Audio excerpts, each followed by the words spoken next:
تخيل معايا هذا الشخص المعروف في العالم واللي كيقولوا من السلالة نايندرتال كان عايش معنا هنا في المغرب.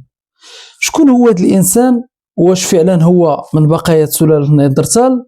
هذا الشيء كله غادي نجاوبوا عليه في هذا الفيديو، واللي غيكشف الاسرار ديال هذا الرجل الكاف المغربي اللي هز العالم. هذا السيد سميتو عسو باسو، كان الشكل ديالو ما كيشبهش الناس الاخرين، كان عنده الجبين مايل والفك تحتاني كبير والحواجب حادين بزاف، وزيادة على هذا الشيء كان عريان وساكن في واحد الغار وكياكل النباتات واللحوم الخضراء، وداك الشيء علاش ظنوا باللي هو من سلالة انسان نايندرتال.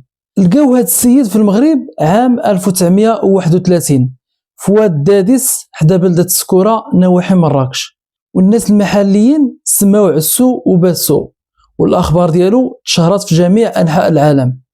عاش عسو باسو بوحدو في واحد الغار في وادي دادس، وتقال باللي ما كانش كيعرف يشعل العافيه، بالاضافه للملامح الغريبه ديال الوجوه.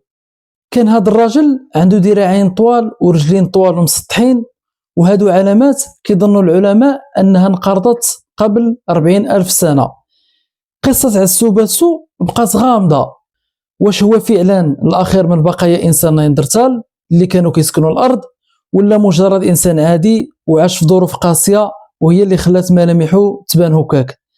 الجدال مازال مستمر لحد الان، ولكن الحاجه المؤكده هي ان هذا الراجل اللي لقاوه في واد دادس عام 1931 بقى واحد من اغرب الالغاز في التاريخ الحديث ديال المغرب.